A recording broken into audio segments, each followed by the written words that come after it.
What would you do if the people closest to you, the ones you loved and trusted most, turned on you, trying to strip away your dignity, your fortune, and your very essence? This is a story of betrayal, emotional warfare, and the unexpected strength of a woman pushed to her breaking point. Join me as I take you through a journey of pain, revenge, and ultimately, redemption. Don't forget to comment where you're watching from. Let's dive in. I've spent the last few years of my life watching everything slip through my fingers. I'm 72 now, and I'm no stranger to the weight of loneliness. When I look in the mirror, I don't see the vibrant woman I once was, full of dreams and hopes for the future. No, instead, I see a tired woman. A woman shaped by the harshness of betrayal, by the endless stream of mistakes, regrets, and sacrifices that seem to follow me like a shadow. I live alone now, in a large, isolated mansion that no longer brings me joy. My ex-husband, John, and I built this house together. We were married for nearly 30 years, but the love we once had faded long ago, replaced by tension, accusations, and silence. He left when Samantha, my daughter, was still in her teens. She was angry with me back then, angry that I tried to protect her from that boy, the one who was so wrong for her. I didn't know it at the time, but he wasn't just trouble. He was the one thing that would shatter my relationship with her forever. Samantha went to live with her father after we divorced. She didn't want to be under my roof, not with all my rules and restrictions. She thought I was controlling, always telling her what to do, always trying to guide her in the right direction. That was the last time she truly needed me, and after that, she pulled away. She turned to John, who, I suppose, gave her everything she wanted, and I was left here, alone. I never thought she'd come back, ever. After all these years, I figured she was doing just fine with her father, living her life, getting into trouble on her own, far from my reach. But, as life often does, it threw me a curveball when Samantha came knocking on my door, at the age of 33, with no job, no prospects, and no place to stay. She wanted to move back in, and I foolishly allowed it. She was different now, but the same in many ways. The girl I raised, the one who used to need me, had grown into someone I hardly recognized. She was careless, irresponsible, and completely dependent on me. Her presence, once comforting, now grating, was a reminder of my failures as a mother. And so I did what any mother would do. I tried to help. I let her borrow my car, my prized possession, hoping it might give her a sense of independence, some semblance of responsibility. I never expected what came next. It happened on a Friday night, just a week after I let her take the car.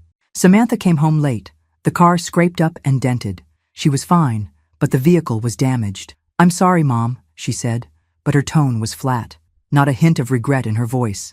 I asked her what happened, but she barely looked at me as she walked past, heading upstairs without offering much of an explanation. I tried to stay calm. I really did.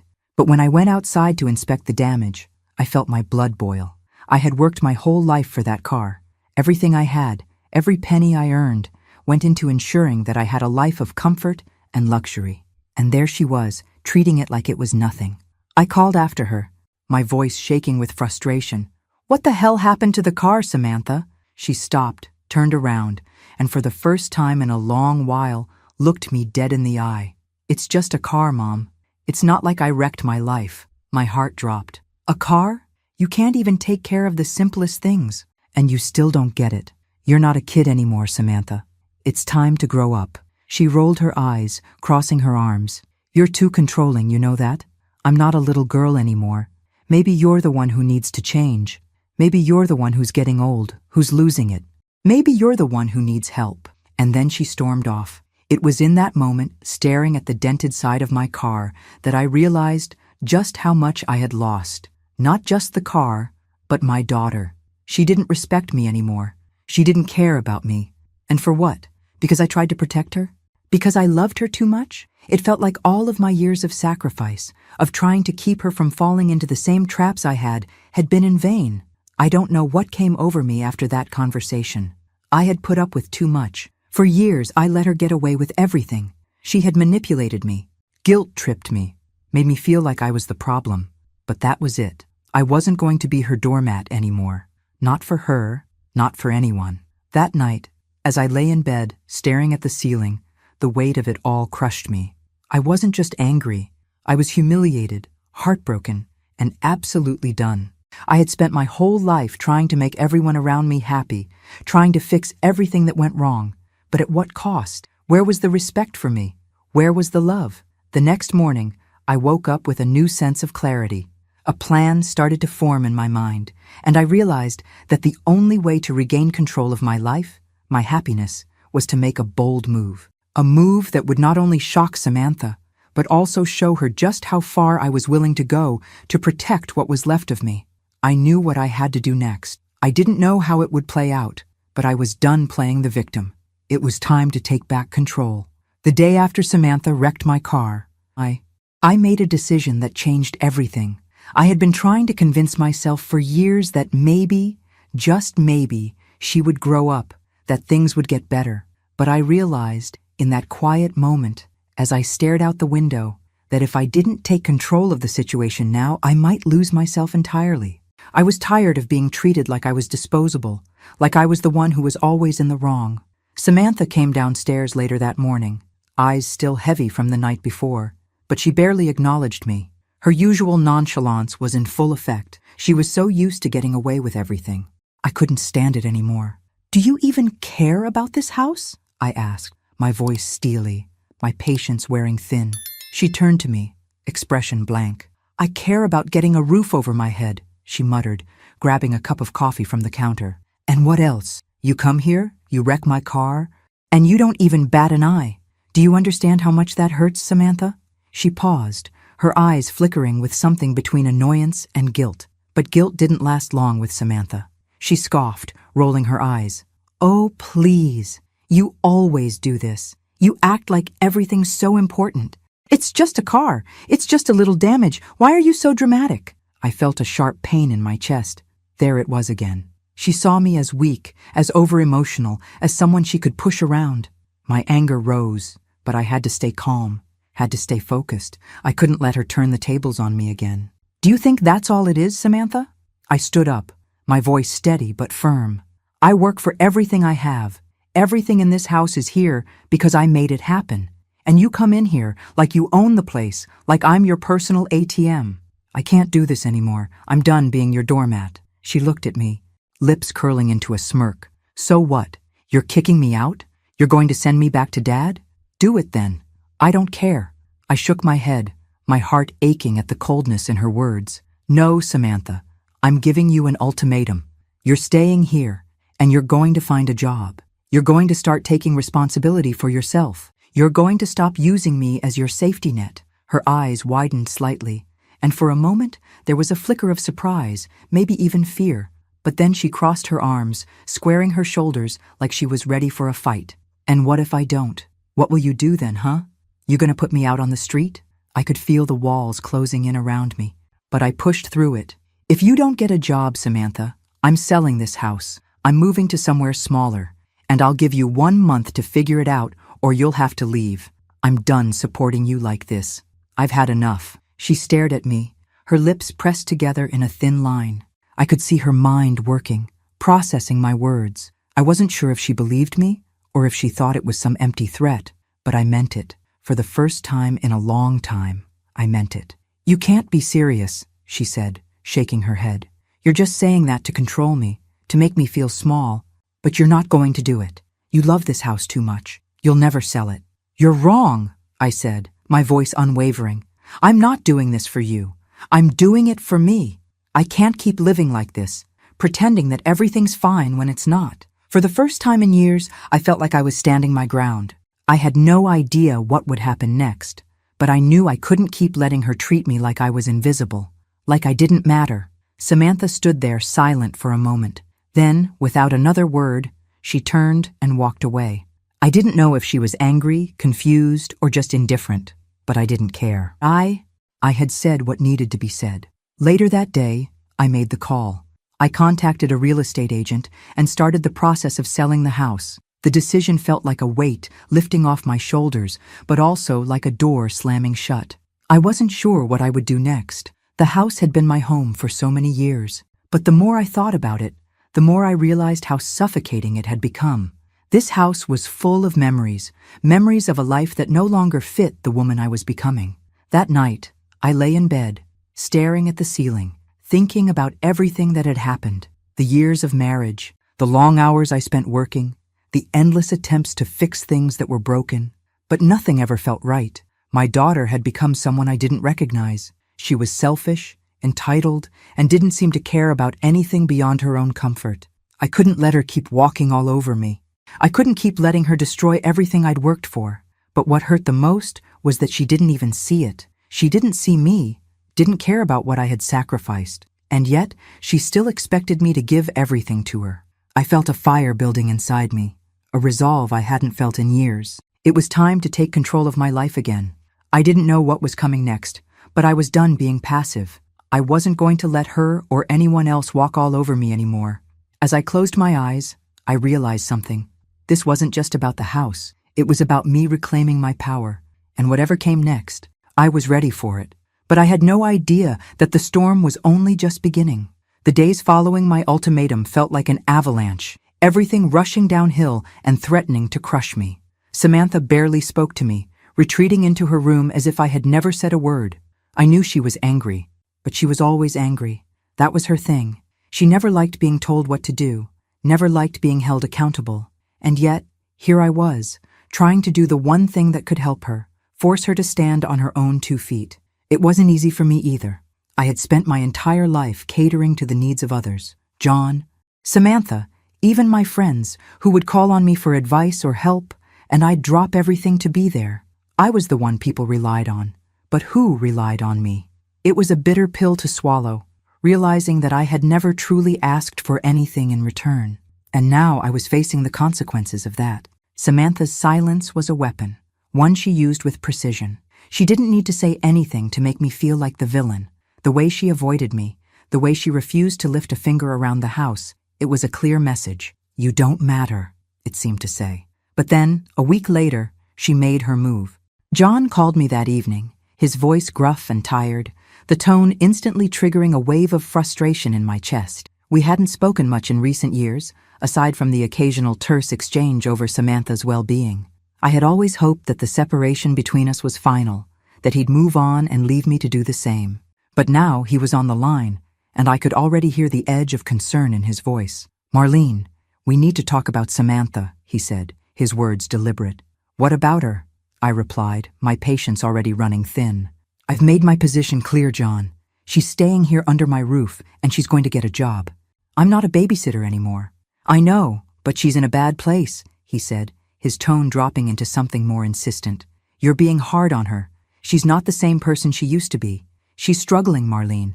I think you need to reconsider your ultimatum. Struggling? I scoffed. She's 29 years old. She's not a child anymore.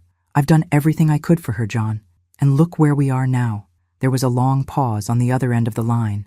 Marlene, you need to understand something. She's been saying some things about you. She's worried about you. She says you're losing it, that you're not thinking clearly anymore. And she wants to make sure you're okay. I felt my stomach churn. The familiar knot of anger twisted inside me. What the hell are you talking about? She thinks maybe you need professional help, he continued, his voice a little softer, but the words hitting like daggers. She's worried you're getting old. Marlene, you're not the woman you used to be. And maybe it's time for you to take a step back and get some help, for your own good. My hands shook as I gripped the phone tighter. I had heard this before, only it wasn't coming from her. This time, it was coming from him, the man who had left me, the man who had never understood my sacrifices, my struggles, the same man who had failed me in every way possible. You think I need help? I asked, my voice low and deadly quiet. After everything I've been through, everything I've done for that child, you think I need help? I'm just saying. Maybe it's time, John insisted. She's making plans to help you get the right care, Marlene. She just wants what's best for you. I wanted to scream, to throw the phone across the room, but I couldn't. I had to hold it together. I had to show him that I wasn't the frail, confused woman he thought I was, that I was still the woman who had built everything with my own hands. I'm fine, John. I don't need anyone's help, not yours, not Samantha's. I'm perfectly capable of making my own decisions. But as I hung up the phone, my mind raced. They were plotting against me. Together. John and Samantha, working in tandem to strip me of my dignity, my freedom. They wanted to take control of my life. They thought I was old, weak, and foolish. They were wrong. And I knew that if I didn't act quickly, they would succeed. They'd force me into some facility, some place where I could be looked after, and my wealth would be theirs to manage. All of it. My hard-earned money, my future, my autonomy, gone. I couldn't let that happen. Not after everything I had endured. Not after everything I had fought for. The next day, Samantha confronted me. She stood in the kitchen, her arms folded, her expression that of someone who knew they had won. I could see the arrogance in her eyes, the belief that she was in control. She had probably imagined that I would back down, that I would apologize for my hardness, that I would go back to being the mother she could manipulate. But I wasn't the same woman anymore. I had changed, and she was about to learn that. I don't want to fight anymore. Mom, Samantha said, her voice soft and disarming. I just want you to see that I'm trying. I'm really trying. I want us to be okay. We've been through so much. I'm worried about you. I know what you're doing, I said, my voice steady. You're not trying to help me, Samantha. You're trying to control me, just like he is. Her face faltered for just a second, but she quickly regained composure. That's not true. I love you, Mom, but you're not yourself anymore. I'm just looking out for you. I laughed bitterly. Looking out for me? Or looking out for yourself? The silence stretched between us, thick and suffocating. For the first time in years, I saw the crack in her armor. She didn't know how to respond. She had thought I'd cave in, that I'd apologize for being too controlling, but I wasn't backing down. Not this time. I was done being her victim. Done being their pawn. The next few days passed in a haze. I kept my distance from Samantha. I knew what she was planning. She had already set her sights on what she wanted. My money, my house, my life. But what she didn't know was that I had already begun to take steps of my own. I started looking into my finances, everything I had worked for, and making plans. I wasn't going to let her or John take anything from me. But even as I did, I felt a sense of dread creeping up on me. What if it was already too late? What if they had already set everything in motion? The battle had just begun, and I had no idea where it would take me. But one thing was clear. They were about to learn just how far I was willing to go to protect everything I had. The days dragged on, and every moment felt heavier than the last. I couldn't escape the overwhelming feeling that I was being suffocated by Samantha, by John, by their manipulations. It was as if the walls were closing in on me, and the only way out was to fight my way through it. Samantha, despite her earlier attempts at feigning concern, kept her distance. It was almost as if she were waiting for me to crack, to beg her for forgiveness, to let her back into my life as if everything were normal. But nothing was normal. Not anymore. She had crossed a line, and now she was no longer my daughter. She was a stranger, someone who wanted to control my life, just as John had for all those years, and I wasn't going to let her. That night I sat in the quiet of the living room, the silence of the house pressing down on me. I thought about everything that had happened, the decisions I had made, the pain I had endured, and the realization that I could no longer remain passive. I had to take control back. I had made up my mind. I wasn't going to let her use me any longer. I had to show her, show them both, that I could stand on my own, that I was still the woman who had built a life from nothing, who had worked tirelessly to create something meaningful. I wasn't going to let them take that from me. The phone call to the real estate agent was the first step. My hands trembled as I dialed the number, but I couldn't let the fear paralyze me. I had made the decision, and now it was time to follow through. I needed to sell this house, the house that had once been my home, that had been filled with the sounds of my daughter's laughter, the memories of a life that felt so distant now. But it wasn't just about the house. It was about my future. It was about me reclaiming the control I had lost. The agent confirmed that everything would be set in motion immediately. I felt a strange sense of relief, but at the same time, a deep ache in my chest. This house had been the one constant in my life for so many years, but I had to let it go. For my own peace of mind, for my own sense of self-worth. The next morning, I went to the bank. I withdrew a portion of my savings, the money I had accumulated over decades. It wasn't a small sum. It was enough to give me the freedom I needed to make decisions on my terms. I wasn't going to let John or Samantha control it, not anymore. As I left the bank, I felt a small flicker of empowerment, like I was finally taking control of something in my life. But as I drove back home, I couldn't shake the feeling that I was being watched. Samantha was home when I returned. She had been unusually quiet for the past few days, probably simmering over my decision. She was waiting for me in the kitchen, standing by the counter with a glass of water in hand. The moment I walked in, she spoke, her voice strained. "I know what you're doing," she said, her eyes narrowed. "You're selling the house? You think that's going to fix everything?" I didn't answer right away. Instead, I took a deep breath, my mind racing. It wasn't just about selling the house. It was about showing both of them, that I could still make my own decisions. I wasn't some fragile old woman they could walk all over. I wasn't going to be manipulated anymore. "I am," I said, my voice steady. "And I'm going to do it because I need to. I need to get out of here, Samantha. I need a fresh start." She scoffed, setting her glass down on the counter with a loud thud. "A fresh start? What's that supposed to mean? You think running away from everything is going to solve your problems? You're just going to throw it all away just like that?" I could feel the heat rising in my chest, the anger I had been holding back for days threatening to spill over. "I'm not throwing anything away. I'm taking control of my life, something you've never understood. You've always taken everything I've given you and never once thought about what I needed." Her face flushed, and I could see the tension in her body. For a moment, she seemed to hesitate, like she wanted to say something, but couldn't find the words. And then, in a burst of frustration, she finally spoke. "You're not the same anymore, Mom. You've changed, and not for the better." She paused, and I could see the tears beginning to form in her eyes. "I'm just trying to help you. Why can't you see that?" I shook my head, my heart heavy with disappointment. "I don't need your help, Samantha, not like this. You don't get to control my life anymore." Her face crumpled, and for a split second, I almost felt pity for her. She was lost, scared, and maybe even regretful. But I couldn't go back. Not now, not after everything.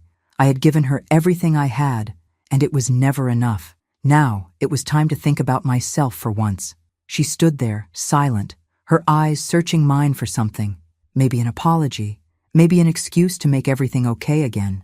But I had nothing to give her. Not anymore. I had already given too much. "I'm not asking for your forgiveness," I said, my voice quiet but firm. "I'm doing what's best for me, and you're going to have to find your own way."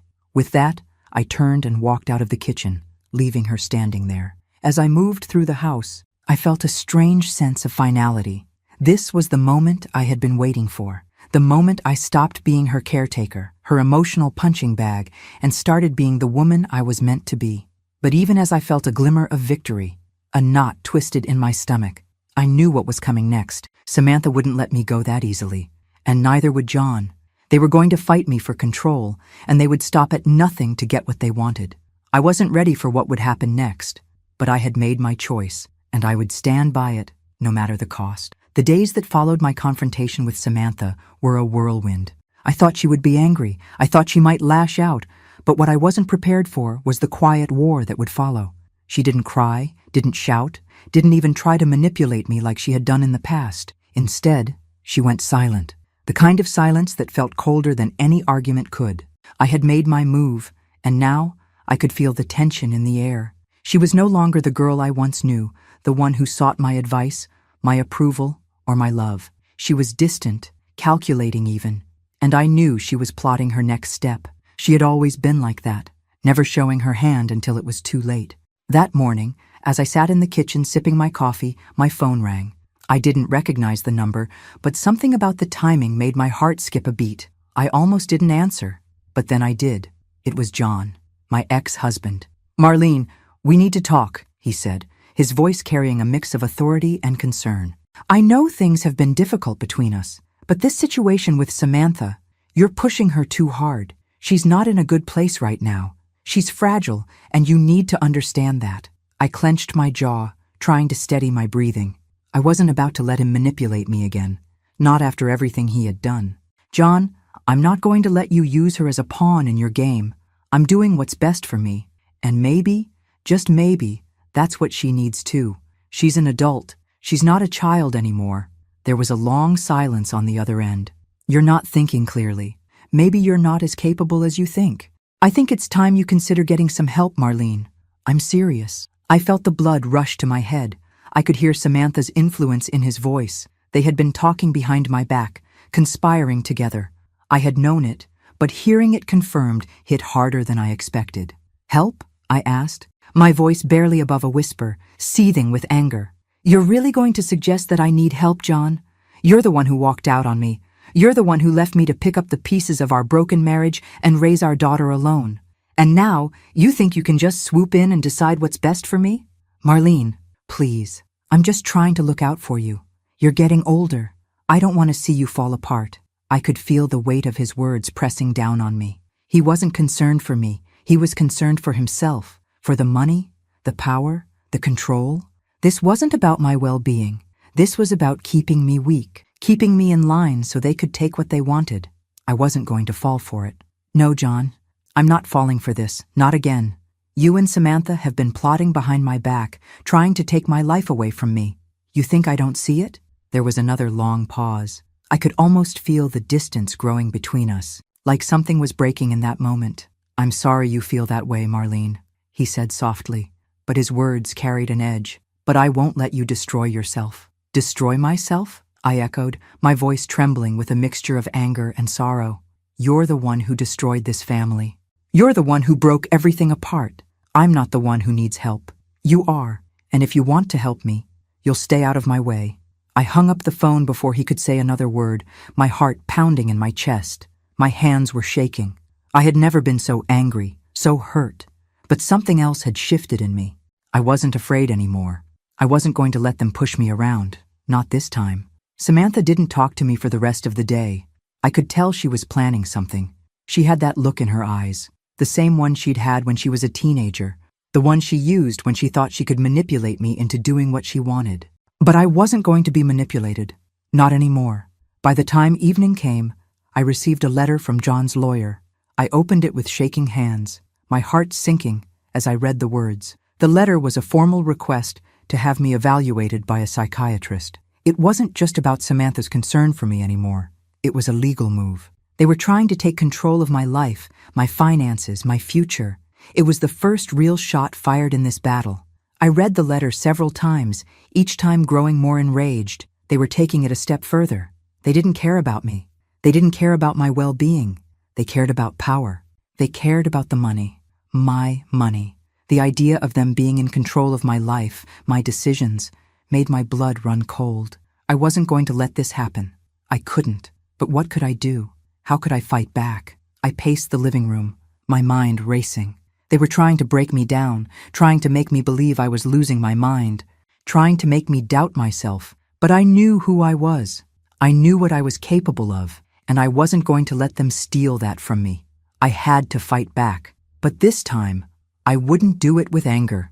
I would do it with precision. I would outsmart them. It wasn't just about the house, the money, or the power anymore. It was about my dignity, my sanity, my life, and I wasn't going to let them take it. I started making plans. I called my lawyer the next morning, setting everything into motion. I would fight this in court.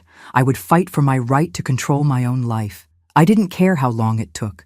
I didn't care what I had to do. I was done being the victim, and I was going to make them regret ever thinking they could control me. The battle had officially begun.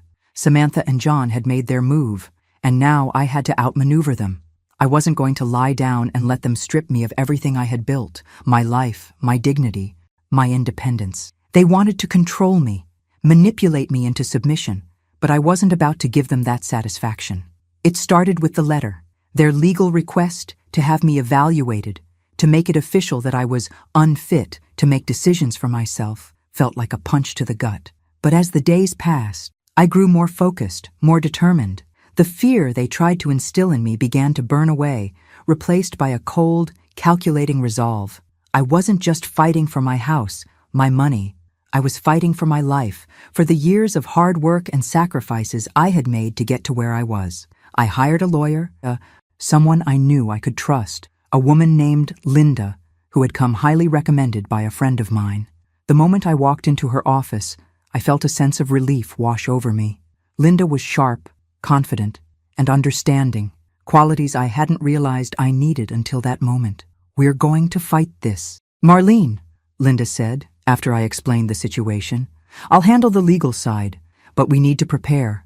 We need to build a case that shows you're in full control of your mental faculties. We'll need witnesses, evidence of your capacity to manage your own life. It was strange to hear her say it so matter-of-factly. I'd spent so many years doubting myself, so many years feeling like maybe I was losing touch with reality. But Linda made it clear. I was in control, and if anyone was trying to take that from me, we would fight them with everything we had. The first few weeks were agonizing. I had to gather everything: financial records, emails, statements from friends who could vouch for my state of mind, for my ability to make decisions. It was exhausting, emotionally draining, and I felt a constant weight on my shoulders. Every conversation with Linda, every meeting with the lawyer, felt like another step deeper into the rabbit hole of their manipulations. Samantha didn't make an appearance at first. She knew what I was doing, what I had planned, but she stayed away, probably hoping I'd falter, that I'd reconsider. Maybe she thought I'd come to my senses, realizing how difficult I was making things. But what she didn't realize was that the more she stayed silent, the stronger I became. And then, just when I thought things were settling into a rhythm, John made his next move. It was a phone call, a late-night one, and the tone in his voice instantly put me on alert. There was no pleasantry, no concern for how I was doing. It was all business, cold, calculating. Marlene, I'm going to have to be blunt, he began. I've spoken to Samantha, and she's worried about you. She's concerned about the strain this is all putting on you. You've been acting erratically. We both agree that it might be best if we take this to court and let a judge decide what's in your best interest. I felt my hands tremble, but I didn't let my voice crack. You're not going to get away with this, John. You and Samantha can plot all you want, but I'm not going down without a fight. I'm in control of my life, and I'm not handing that over to you. There was a long pause on the other end of the line. I could hear the sound of his breathing, but it wasn't the tired, resigned breath of a man who was ready to give up.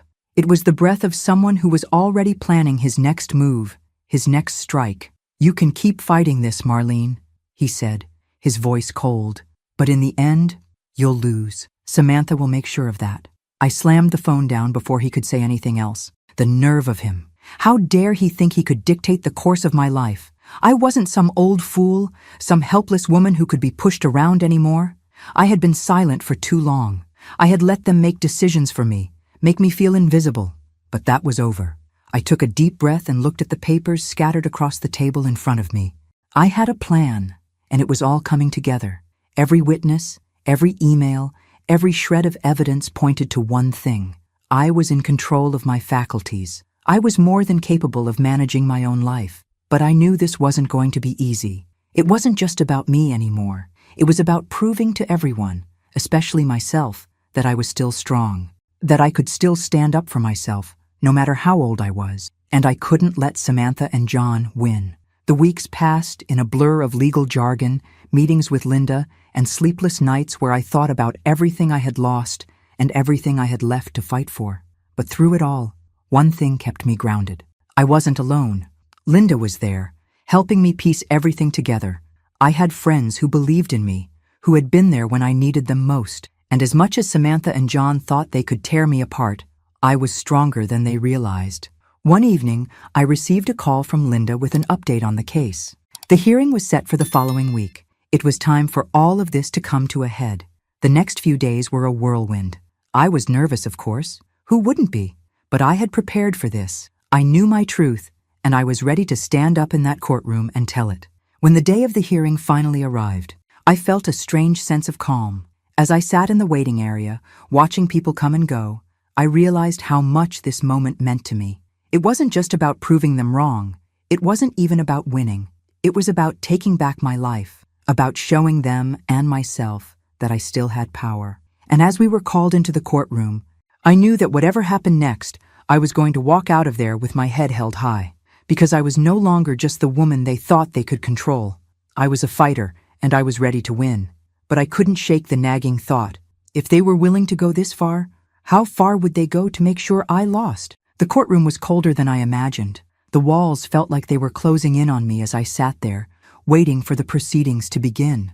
I had prepared myself mentally, reminding myself over and over that I wasn't just fighting for my finances, my house, or my independence. I was fighting for my dignity. I was fighting to prove that I was not the fragile, easily manipulated woman my ex-husband and daughter thought I was. I sat next to Linda, my lawyer, trying to steady my breathing. She was calm, focused, as always, scribbling notes on her legal pad. I envied that about her, her ability to keep her composure in moments like these. The truth was, I was terrified. Terrified not of losing the case, but of losing myself, of losing the sense of control that had, until recently, been the only thing I felt I had left. As the door to the courtroom opened, I felt a chill run through me. John walked in first, followed by Samantha. She looked more put together than I had ever seen her, her hair styled, her face meticulously made up. I noticed, too, how she kept glancing at me with an air of superiority, as if she had already won. She didn't even need to speak. Her presence alone, the confident way she carried herself, was enough. She was the one who had been fed the story, that I was losing my mind, that I couldn't be trusted. And there, sitting in the courtroom, I realized just how far they had gone in their manipulation. They had painted me as the villain, the crazy woman, the one who needed to be taken care of, all to gain control of everything I had worked for. "Your Honor," Linda began. Linda, standing and addressing the judge as she rose from her seat. "We are here today to prove that Marlene Roberts is more than capable of managing her own affairs, and that the accusations against her, made by her daughter and ex-husband, are baseless and unfounded." I felt my chest tighten at the sound of Linda's voice. She was the calm in the storm, but it was my storm, and everything inside me was telling me this would be harder than I thought. I glanced over at Samantha, who avoided my gaze, sitting there with an expression I couldn't quite read. John, on the other hand, sat with his usual arrogance. He was certain of the outcome. They both were. The judge was an older man, his glasses perched low on his nose as he scanned the papers in front of him. He had the air of someone who had seen it all, someone who had heard the same stories, the same accusations 100 times. I could see the skepticism in his eyes as he glanced at me, but I didn't let it shake me. I couldn't. "We'll begin with the petitioner," the judge said, nodding toward John's lawyer, who stood and began to speak. John's lawyer painted a picture of me that felt like a punch in the gut. He spoke of a woman who was no longer fit to make decisions for herself, someone who had become erratic and unpredictable, who couldn't manage her finances or care for herself. He presented examples of things that, in his view, showed my inability to function, how I had made poor decisions in the past, how I had neglected to manage my wealth properly, and how I had become withdrawn, unfit for the responsibilities I once handled with ease. It was all a carefully crafted story, designed to make me seem like someone who was losing her grip on reality. The words stung, even though I knew they were lies. I could feel the heat rising in my chest, the familiar feeling of frustration building inside me. But I couldn't let it show. I couldn't give them the satisfaction of seeing me break. Then it was my turn. Linda stood and turned to me with a nod. "Marlene," she said softly, her voice reassuring, "you're up." I stood slowly, my legs shaking, but I walked with purpose to the witness stand. The silence in the courtroom felt deafening as I settled into the chair, the weight of everyone's gaze pressing on me. The judge addressed me kindly, but I could hear the doubt in his voice. "Ms. Roberts, can you please explain to the court why you believe the claims made by your ex-husband and daughter are inaccurate?" I took a deep breath, my hands resting on the edge of the witness stand, gripping it as I collected my thoughts. I didn't know where to begin, but I knew I had to start somewhere. This wasn't just about proving them wrong. It was about proving to myself that I still had control over my own life. "I'm not losing my mind," I said firmly, looking directly at the judge. "I've worked hard my entire life. I've built everything I have, brick by brick, and I've never once asked for anyone's help. Yes, I'm older now. Yes, I may not be able to do things the way I used to, but that doesn't mean I've lost the ability to think for myself or to make decisions. It doesn't mean I'm incapable." I paused, taking in the silence that followed. I could feel the eyes of the courtroom on me, waiting for my next words. "I've raised my daughter on my own. I've dealt with hardship, with disappointment, with betrayal, and through it all, I've always been the one to hold it all together. The truth is, my ex-husband left me. He walked out, and I had to raise Samantha by myself. I never once asked him for help, And now, he wants to take control of my life. And Samantha, she's always been the same. She doesn't understand the responsibility of what it means to take care of yourself. She doesn't understand the consequences of her actions, and she never will until she learns the hard way. There was a long pause, and I saw a flicker of something in the judge's eyes. Maybe doubt, maybe acknowledgement, but I didn't care. I had said what needed to be said. John's lawyer stood and began to cross-examine me. He tried to rattle me, asking questions that I knew were designed to make me seem unstable. "Ms. Roberts," he said smoothly, "can you explain why you chose to sell your house? Why you decided to leave your daughter without any support?" I took a deep breath. "I sold my house because I need to live my life. I'm not going to be trapped in a place that reminds me of everything I've lost. And as for my daughter, she's an adult. It's time she learned how to take responsibility for herself." The lawyer's attempts to break me fell flat. I wasn't backing down.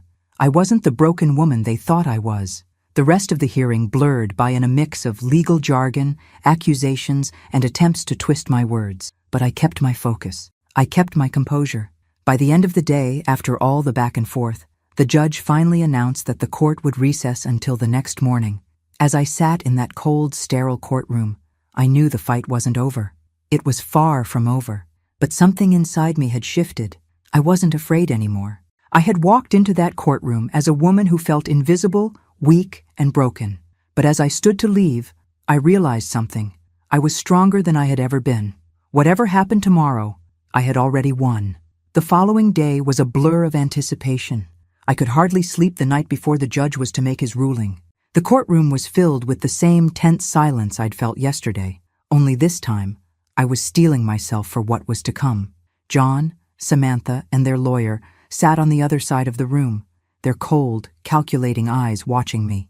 I could feel the weight of their judgment, but it no longer made me shrink. I had spent so many years allowing them to control the narrative, to control how I saw myself. But now, standing here in front of them, I had learned something crucial. I was done being passive. I was done being the victim in this story.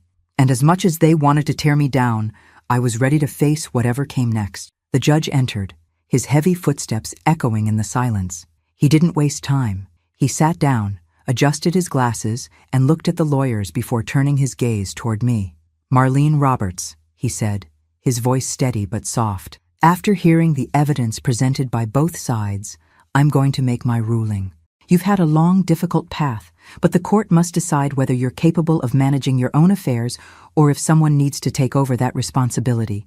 I felt my heart beat in my throat. This was it.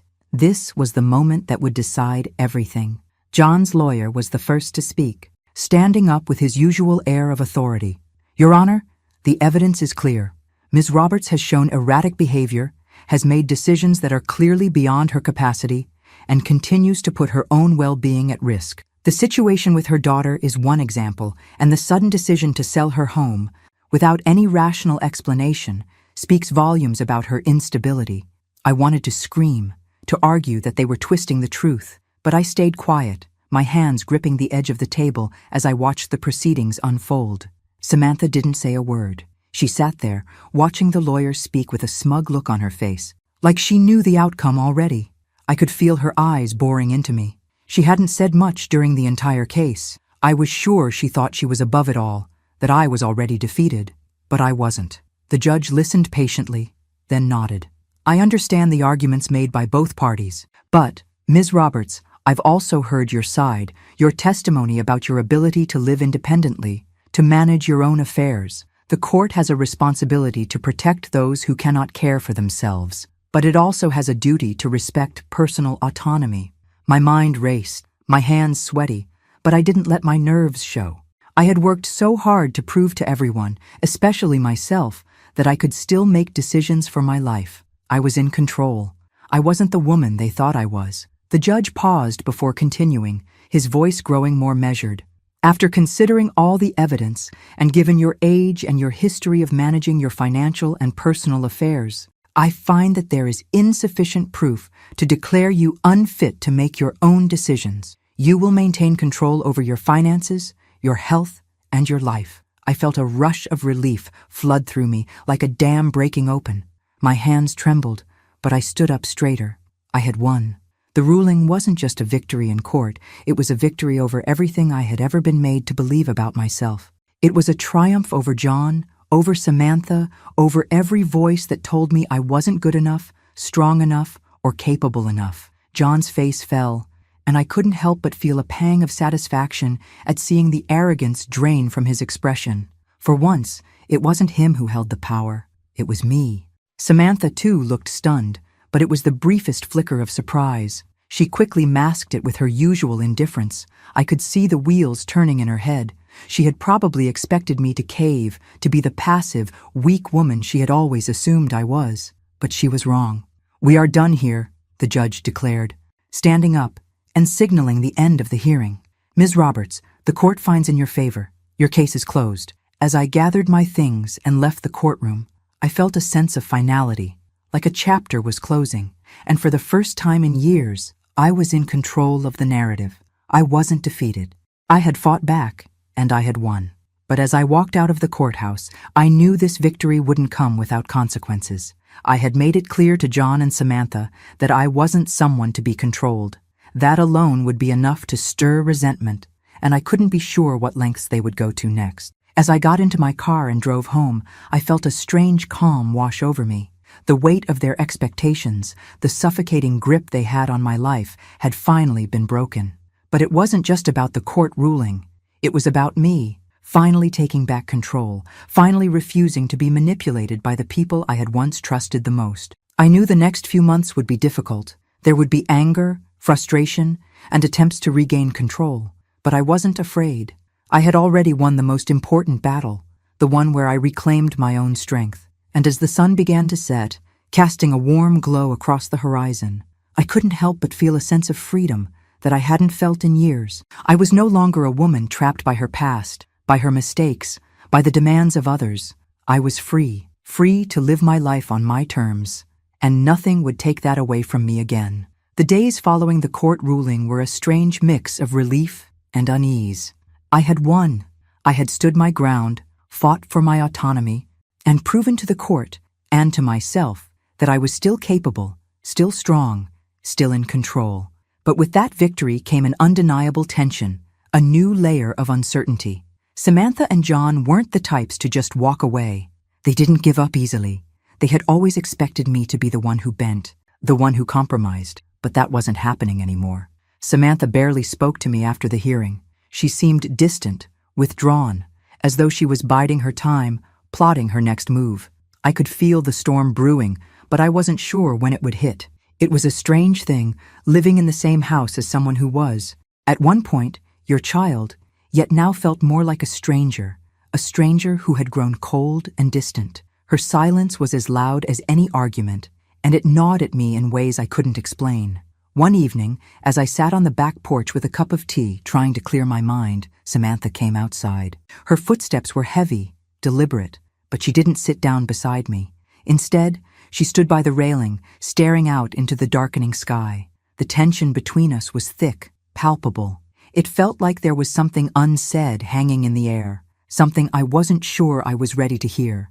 "You know," she said quietly, her back to me, "I never thought you'd actually do it. I never thought you'd fight back like this." I didn't answer right away. Part of me wanted to keep my distance, to ignore the conversation altogether. But this was the moment, wasn't it? The moment when everything could either fall apart or begin to heal. So I took a deep breath and turned toward her. "I had no choice," I said softly. "You and your father made it clear that you thought I was incapable. You thought I couldn't make decisions for myself. And I had to prove to you both that I wasn't losing my mind. I'm still me, Samantha. I'm still capable."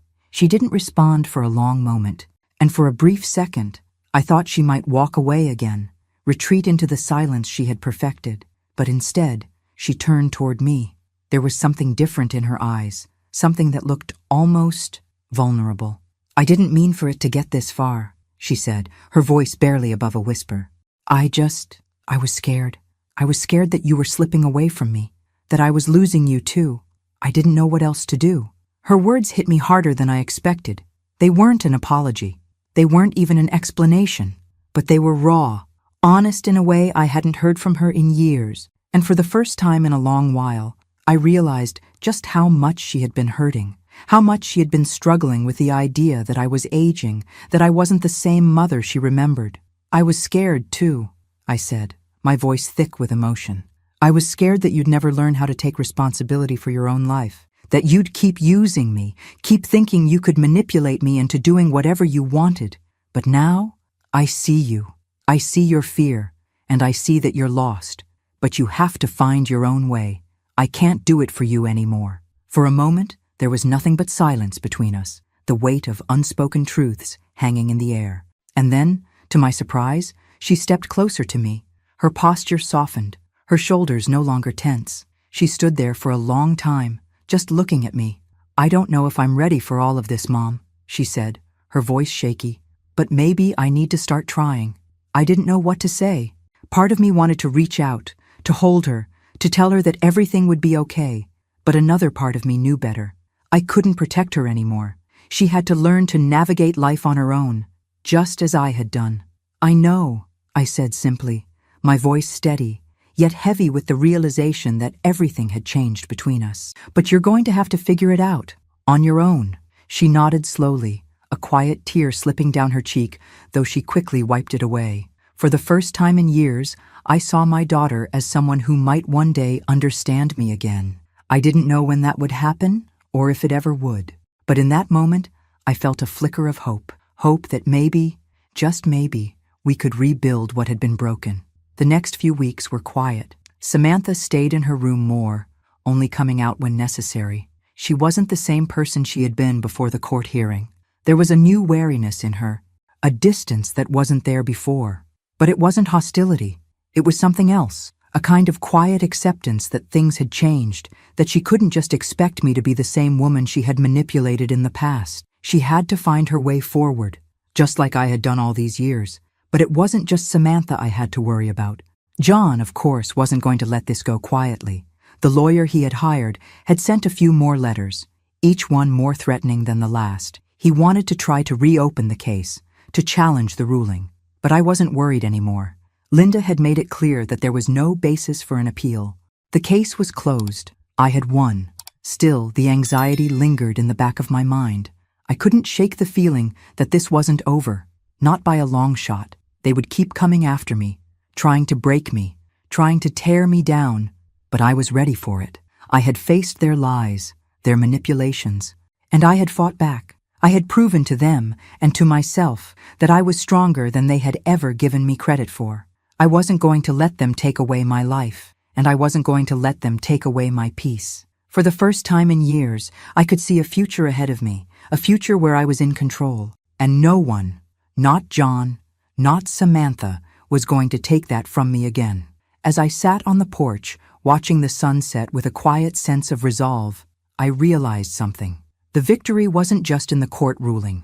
The victory was in the woman I had become, the woman who had finally found her voice, the woman who was no longer afraid to stand up for herself. And for the first time in a long time, I was okay with that. Days turned into weeks, and though the immediate legal battle was behind me, the storm was far from over. Samantha and John hadn't given up entirely, even if their efforts had waned for the time being. I knew them too well. They would find a way to regain control. It was only a matter of time. But for now, there was peace. A tentative peace, but peace nonetheless. Samantha, to my surprise, began to make small efforts to take responsibility for herself. She found a part-time job at a local bookstore. It wasn't much, but it was a start. I didn't comment on it, didn't congratulate her. She had to know deep down that this was the beginning of something much bigger than her. She had to learn to stand on her own, just as I had learned to stand on my own after John had left. One evening, as I sat at the kitchen table, going through some old letters I had put off reading for years, I heard her footsteps approach. She stood in the doorway, her eyes hesitant, but no longer filled with the usual arrogance. "I got a shift this weekend," she said quietly, her hands nervously twisting the hem of her sweater. "It's not much, but it's a start, right?" I looked up from the letter in front of me, meeting her gaze. Her face, which had once been so closed off and defensive, was softer now, vulnerable in a way I hadn't seen before.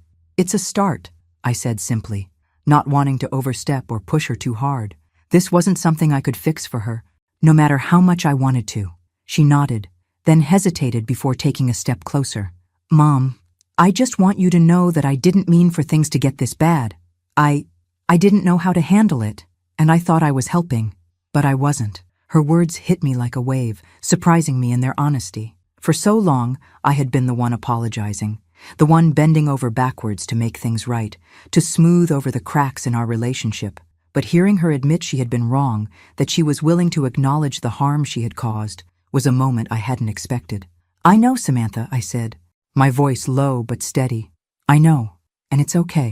But you have to start taking responsibility for yourself now. That's all I've ever wanted for you." She nodded again, swallowing hard. "I'm trying, Mom. I really am. I didn't know what the future would look like for us. I didn't know if things would ever go back to how they were, or if they even could. But in that moment, there was a shift, a new understanding between us, a kind of unspoken acknowledgement that we both had work to do. But at least now, she was trying, and that was more than I had ever expected from her. The next few weeks felt like a slow unraveling of old tensions. Samantha kept her distance, but in a less confrontational way. She focused on her job, spent more time away from the house, and I could see her slowly starting to change. It wasn't a dramatic shift. It wasn't an overnight transformation. But there were moments, small moments, where I saw glimpses of the person she could become. And that gave me hope. John, on the other hand, had completely retreated after the court ruling. He didn't try to contact me directly, and his lawyer stopped sending threatening letters. It was as if the weight of the legal battle had finally crushed his resolve. I would have liked to think that he was done trying to control me, that he had accepted the outcome. But I knew him too well. He never let go so easily. One afternoon, I received an unexpected phone call. It was from John's lawyer. "I just wanted to inform you that Mr. Roberts is considering selling his share of the house you once owned together," the lawyer said, his voice polite, detached. "He's legally entitled to half the property's value, and he intends to pursue it." The news hit me like a gut punch. I had already fought for so much, my independence, my dignity, my control over my life. And now it seemed John wanted to take something else from me. The house, the one place that had been mine, that I had poured everything into. It wasn't about the money, not entirely. It was about the principle. It was about John's need to remind me that he could still take something from me.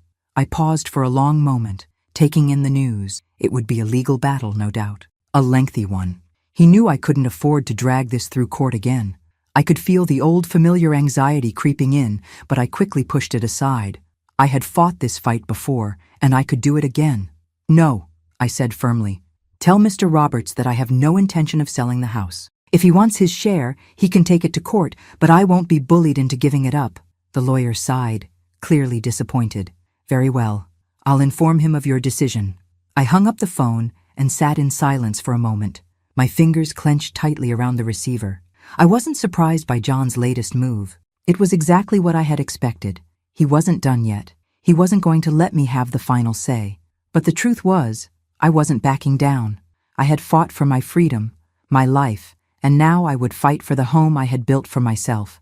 I wasn't going to let him take that from me too. The next few days were a blur of paperwork, legal consultations, and more letters from John's lawyer. It felt like I was back in the thick of it again, fighting for my right to live my life as I saw fit. But this time, it was different. This time, I was ready. I had already survived the worst of it. I had already taken back control of my life. The house, though it held memories of a painful past, was mine now, and I would defend it with everything I had. But even as I prepared for the next round of this battle, I couldn't help but feel a quiet sense of pride. I had come this far. I had survived, and I would continue to survive, no matter what John or anyone else threw at me. As I looked out the window, watching the sun set on the horizon, I realized something. This wasn't just a fight for a house, or for my finances, or for my future. It was a fight for my peace of mind, and I was ready to win. Whatever came next, I would face it head on, because I had already proven something far more important than anything else. I was in control of my own life, and that was worth everything. The fight over the house wasn't something I had anticipated after the court ruling. It felt like everything I had worked for, the peace, the quiet, the stability I had fought to reclaim, was slowly slipping through my fingers. John had made it clear that he wasn't ready to walk away just yet. And this time, it wasn't just about him or Samantha trying to manipulate me. This was about his greed, his desire to always have control over something, no matter what it took. I had already made my decision. I wasn't going to sell. I couldn't, not after everything I had gone through. This house, this place, was my last piece of independence. It wasn't just a building. It was a symbol of everything I had fought for. But as the days passed, and John's lawyer sent one letter after another, I began to feel the pressure mounting. I had to respond. I had to fight back, or I would lose everything I had worked so hard to rebuild. I didn't know how long I could go on like this. The legal costs were eating away at me, and the constant barrage of letters and threats was wearing me down. I had been through this before, but this time felt different. This time, it wasn't just about me. It was about my future, my peace, and the life I wanted to lead. I had spent too many years being dragged through the mud by people who couldn't understand that I was capable of making my own decisions. Samantha remained quiet, as she had for weeks. She still hadn't fully come to terms with the changes between us. I could see the weight of the situation on her, but she didn't know how to handle it. She had always been the one in the background, the one who relied on me, who manipulated the situation to fit her needs. Now, she had to face the consequences of her actions. One afternoon, after a particularly stressful phone call with my lawyer, I found myself standing on the porch again, staring out at the garden. The peacefulness of it seemed so distant, almost surreal in the midst of everything happening. I had spent so many years trying to protect my daughter, trying to make things right for her, for us, but I was beginning to realize that the life I had wanted for her, the one I had dreamed of, was slipping away. I couldn't protect her anymore. She had to learn to stand on her own. I wasn't prepared for the knock on the door that evening. When I opened it, I found Samantha standing there, her face puffy from crying. For a moment, I felt a pang of concern, but then she spoke, and her words caught me off guard. "I'm sorry," she said, her voice trembling. "I've been an idiot. I've hurt you, and I didn't even realize it." I didn't know what to say. I had spent so many years trying to reach her, trying to make her see the consequences of her choices, but it had never gotten through. And now, here she was, finally admitting she was wrong.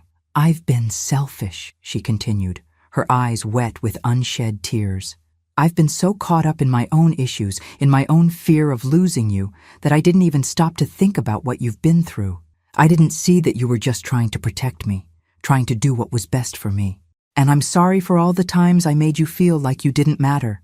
You do matter. You matter more than anything." I didn't know how to respond.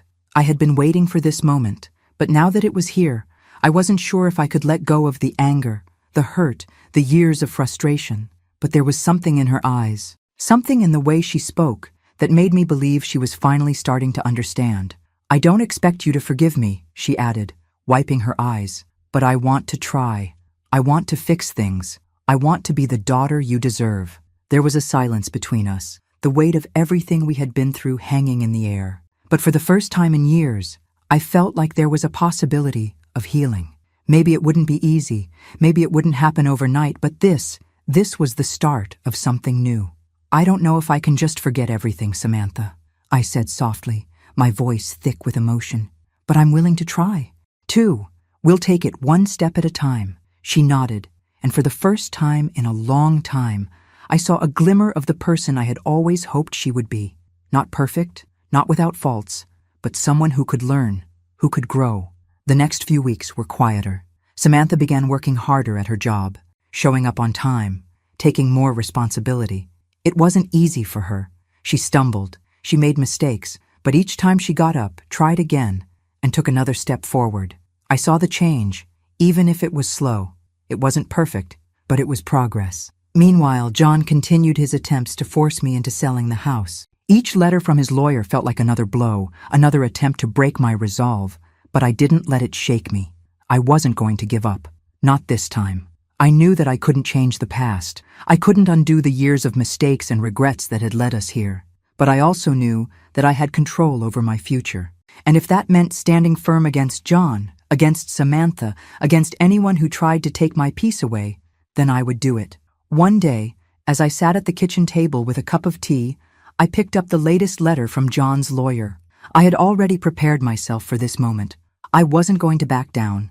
I folded the letter, set it aside, and turned my attention to the window, watching the sunlight filter through the trees in the garden.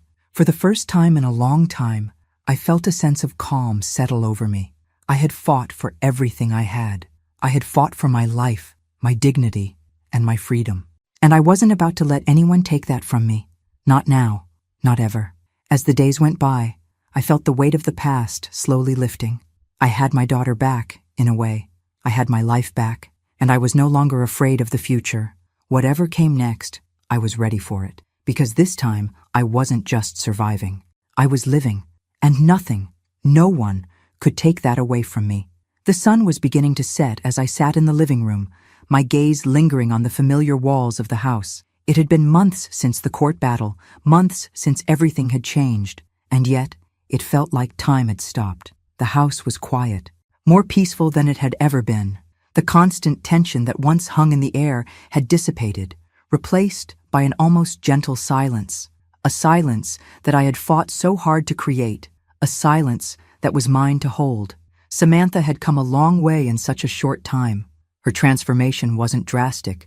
It wasn't dramatic, but it was real. She was working now, saving up for her own place, and for the first time in a long time, I could see a future for her. She was growing, learning to be independent in a way I had once hoped for. It wasn't easy, but it was progress. She wasn't the same girl I had spent years trying to protect, and maybe that was okay.